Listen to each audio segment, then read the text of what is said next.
बिस्मिल्लाहिर्रहमानिर्रहीम जी। अस्सलाम वालेकुम दोस्तों, साडा भाई Safiyan Gill G tractor point YouTube channel तो अज तुहानूं बेड़ना चलदा दिखाना एक शुगल है जी। इंजॉयमेंट वाली वीडियो है जी। लोग ट्रैक्टर से पीटर इंजन से किसी ना किसी चीज़ से बेड़ना चलाते हैं जी। आप अगे भी चलाया एक बारी जी 2016 के उदों शुगल मेला करीदा सी 11 बेलियां ना 125 मोटरसाइकिल है जी। ट्रैक्टर वाला बेड़ना वा जी, तो वह पीटर से भी चला लीदा। उत्ते पुली कसी सी,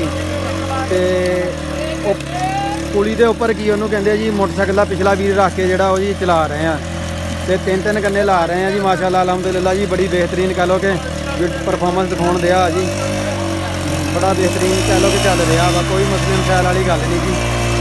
आप देख सकते हैं जी, और निकल रही है तुहाडे सामने है जी। भाई जफर साहब होनी नाल आ, भाई अकबर होनी, साहब होनी चाचे सादगी के बेड़ने से आए हुए हैं जी। बड़ी रोचक वीडियो है जी। अल्लाह खैर करे, अल्लाह खैर करे।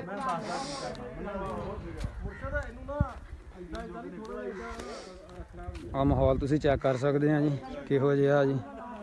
अल्लाह खैर करे जी। तो इस जगह ते जी पत्तां दा निज़ाम आ जी। सिंगल चुब्बा जी इत्थे। ते आपां मैं कहा चलो अज दी वीडियो तुहाडे नाल शेयर करते हैं जी। तो वीडियो चंगी लगी हो जी लाइक शेयर जरूर करियो जी। इनू कड्ढन ट्रैक्टर से भी कढ़ सकते हैं, ट्रैक्टर मौजूद है जी। तो आपां जी क्या नहीं है मोटरसाइकिल तो कढ़नी है जी। ट्रैक्टर फिलहाल मुरब्बे नूं लैके गया सी बाई अंसर है जी। तो आपां क्या चलो की उन्होंने कहते आपां फिर मोटरसाइकिल तो कढ़ लेंदे हैं यार।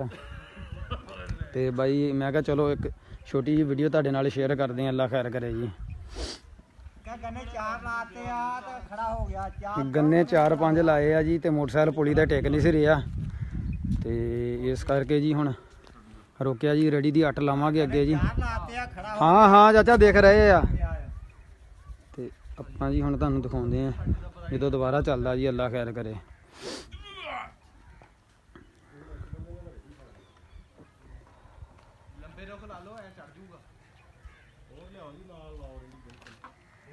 लो जी, पहले थले सी असीं रखिया मोटरसाइकिल जी, थले नाल पुली दे लाया सीगा जी। वो काम सूत नहीं आया जी। हुण रड़ी का जुगाड़ ला के देखिया जी, भी जे शायद इदां चल जाए तो काम कोई मुश्किल दींदा जी सानूं। बाकी अल्लाह खैर करे जी। कोई ना कोई हुण गन्ने लियांते है जी, कड्डांगे जरूर। तो नाल ही जुड़े रहो जी इस वीडियो दे। शुगल मेला पूरा हो रहा जी। अल्लाह खैर करे जी। असीं कोई 7-8 बंदे हैं जी जेडे रस कड्ढण दए हैं। अल्लाह खैर करे जी। लो जी अल्लाह खैर करे। साडा रेडी तो सूत नहीं आया, दोबारा फिर थले लाया मोटरसाइकिल जी। देखो जी हुण की बनदा वा जी।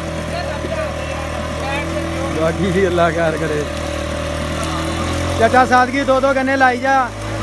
एक हाँ 60 वाला लाई जा, एक दूसरा 94 वाला 20 लाई जा। 2-2 गन्ने लाई जा।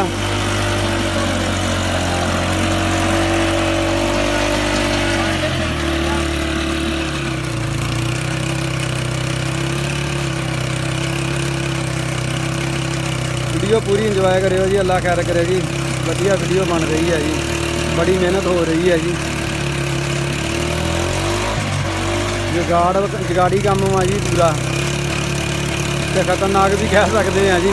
किसी वेले भी मोटरसाइकिल स्लिप हो गया जी उपरों, तो चलो कि 60 फुट भी लग सकती है। अल्लाह माफी देवे। बाकी तुम रस के नज़ारे देखो, ये गन्ने कितना जी माशाअल्लाह आ रहे हैं। धड़ा रस भी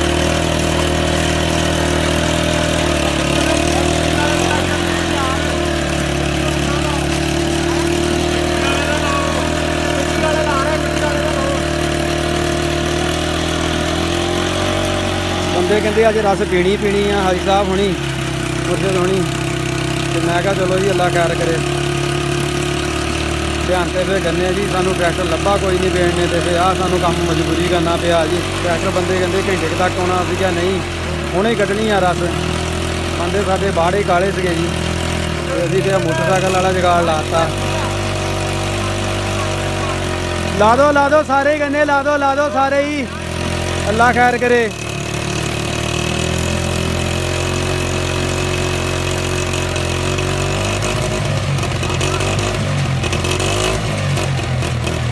माशाअल्लाह साडी बाल्टी भर गई है, तो गन्ने बच गए जी। अल्लाह खैर करे।